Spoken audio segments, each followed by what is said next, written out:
किसी ट्रांसजेंडर को देख के, किसी लेस्बियन को देख के, गे को देख के, क्वेयर को देख के, हिजड़ा को देख के आपके मन में क्या ख्याल आता है? यही ना कि कितने अलग हैं ये लोग, पता नहीं कैसे रहते होंगे। ये सब चीज़ें आती हैं। क्यों आती हैं हमारे दिमाग में? Due to our ignorance. हम इग्नोरेंट हैं। हमें लगता है कि हम जैसे हैं पूरी दुनिया वैसी ही होनी चाहिए। अगर हम हेट्रोसेक्सुअल हैं, मतलब मेल और फीमेल ये पेयर बनाते हैं, तो ये पूरी दुनिया का नियम होना चाहिए कि मेल और फीमेल ही साथ में रहेगा। मेल और मेल साथ में नहीं रह सकता, फीमेल और फीमेल साथ में नहीं रह सकती। But ignorance is no ground for normalising discrimination. ये मैं नहीं कह रहा, मद्रास हाई कोर्ट का जजमेंट है। 2 लड़कियां थी, लेस्बियन कपल, मदुरई में रहती थी। दोनों एक दूसरे से प्यार करती थी, दोनों साथ में रहना चाहती थी। But due to social stigma कि भाई लड़की लड़की साथ में रह रही है, ज़रूर दिमाग में कुछ केमिकल लोचा हो गया होगा, है ना? क्यों? क्योंकि बचपन से हमें सिखाया गया है कि आप जब पैदा होते हो तो आपकी जेंडर आइडेंटिटी क्या होती है, जो आपको बताया जाता है कि तुम लड़के हो, तुम लड़की हो। बट उस जेंडर आइडेंटिटी के अलावा हमारे शरीर में, हमारे अंदर बहुत तरह के हार्मोन होते हैं, बायोकेमिकल रिएक्शंस होते हैं, जिसके बेसिस पे हम अपना पर्सपेक्टिव, अपना प्रेफरेंस तय करते हैं। But due to social stigma, social rules, social taboos, है ना, फैमिली प्रेशर, सोशल प्रेशर, हमारे अंदर जो मन में जो ख्याल आते हैं, जो बहुत प्रिस्टाइन लेवल पे बहुत अंदर के जो ख्याल होते हैं, वो ख्याल दब जाते हैं या दबाना पड़ता है। लेकिन अब इस डेमोक्रेसी में और ह्यूमन राइट के ज़माने में अब इस ख्याल को दबाने की ज़रूरत नहीं है। कम से कम कुछ अवेयर लोगों को तो दबाने की ज़रूरत नहीं है। तो ये लेस्बियन कपल उसी अवेयर जनजाति में से एक हैं, ठीक है। तो इन्होंने मदुरई छोड़ दिया, ये चेन्नई में आके रहने लगे, लेकिन फिर इनके खिलाफ FIR डाल दिया गया कि मतलब खो गए, उनको ढूंढो।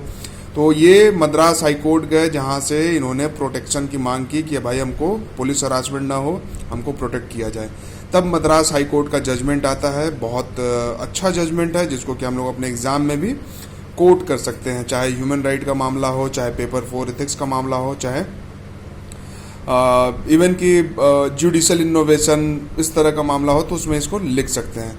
कोर्ट ने क्या कहा कि right to privacy, right to privacy तो फंडामेंटल राइट है, हम लोग जानते हैं। Privacy, right to lead a dignified existence, खाली एग्जिस्टेंस नहीं, सिर्फ एग्जिस्टेंस नहीं, dignified existence. Article 21 of Indian constitution, article 21 क्या कहता है? Right to life with dignity, ठीक है। तो चॉइस ऑफ सेक्सुअल ओरिएंटेशन, कि मेरा सेक्सुअल ओरिएंटेशन क्या होगा। अगर मैं पैदा हुआ हूँ और मेरा सेक्सुअल ओरिएंटेशन बचपन में मुझे बताया गया कि लड़का है, लेकिन मुझे लड़कों में इंटरेस्ट नहीं है, सॉरी मुझे लड़कियों में इंटरेस्ट नहीं है, मैं सिस जेंडर नहीं हूँ, मैं अपोजिट जेंडर वाले को पसंद नहीं करता हूँ, मैं ट्रांसजेंडर हूँ, ठीक है। मैं सेम जेंडर को देख के मेरे अंदर अराउजल आता है, तो मेरा सेक्सुअल ओरिएंटेशन क्या मैं just because of social stigma change कर लूँ? नहीं, आर्टिकल 21 तो ये नहीं कहता, हमारा कॉन्स्टिट्यूशन ये नहीं कहता। सोसाइटी, समाज, जो इग्नोरेंट लोग हैं भले वो ऐसा कहें। तो choice of sexual orientation, gender identity, gender presentation, gender expression and choice of partner, ये सब आर्टिकल 21 के तहत प्रोटेक्टेड है। तो प्रीलिम्स में भी पूछा जा सकता है।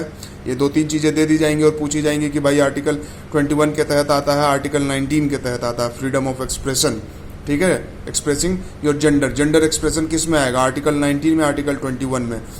तो आर्टिकल 21 में आएगा, क्यों? क्योंकि right to life with dignity. Madras high court ने क्या कहा कि मेडिकली क्योर करते हैं कि भाई तुम्हारे दिमाग में केमिकल लोचा है, तुम में कुछ गड़बड़ी है, इसको दवाई दो, इसका कुछ काउंसलिंग करवाओ, तो काउंसलिंग करवाने से ठीक हो जाएगा। अरे यार, काउंसलिंग आप अपना करवाओ, सोशल काउंसलिंग करो, ठीक है, लोगों का काउंसलिंग करो कि जो जिस तरह से जीना चाहता है उसे जीने दो। क्यों जबरदस्ती दूसरे को परेशान कर रहे हो? अगेन, ये मैं नहीं कह रहा, मद्रास हाई कोर्ट कह रही है, ठीक है, कि मेडिकली क्योर करने का कोशिश न करे, सेक्सुअल ओरिएंटेशन को चेंज करने का, कि नहीं तुम वापस से लड़की के शरीर में आ जाओ, तुम लड़के जैसा बिहेव न करो, ठीक है। और तमिलनाडु ऐसा पहला स्टेट होगा जो इस तरह के कन्वर्जन थेरेपी को बैन करने जा रहा है। तो ये बहुत इंपॉर्टेंट डेवलपमेंट है, बहुत अच्छा डेवलपमेंट है, और ये प्रोग्रेसिव डेवलपमेंट है। हमारा सोसाइटी जब प्रोग्रेस करेगा आने वाले 30, 40, 50 सालों में, ये सब चीज़ें बहुत कॉमन हो जाएंगी। हमारे दिमाग में जो प्रिजुडाइसेस हैं, जो स्टीरियोटाइप है किसी भी कम्युनिटी को लेके, चाहे विमेन को लेके हो, चाहे रिलीजियस कम्युनिटी को लेके हो, चाहे किसी कास्ट बेसिस पे, किसी भी आइडेंटिटी के बेसिस पे जो हमारे अंदर स्टीरियोटाइप होता है, दोज स्टीरियोटाइप्स विल ब्रेक। अब ये कितनी जल्दी ब्रेक होगा ये डिपेंड करता है कि आप कितने अवेयर्ड हैं। इग्नोरेंट रहेंगे तो धीरे धीरे ब्रेक होगा, अवेयर्ड रहेंगे तो तेजी से ब्रेक होगा। तो ये एक हॉलिस्टिक डिस्कशन था। क्योर थेरेपी को बैन किया है किसने? मद्रास हाई कोर्ट ने। तमिलनाडु पहला स्टेट होगा। आर्टिकल 21 के तहत आता है, right to privacy, right to dignified life. Thank you guys. अच्छा लगा तो इस वीडियो को शेयर कीजिए अपने दोस्तों के साथ, because sharing is the only way कि ह्यूमैनिटी ग्रो कर पाएगी। ठीक है, शेयर कीजिए, चैनल को सब्सक्राइब कीजिए, लाइक कीजिए और कमेंट कीजिए। Thank you.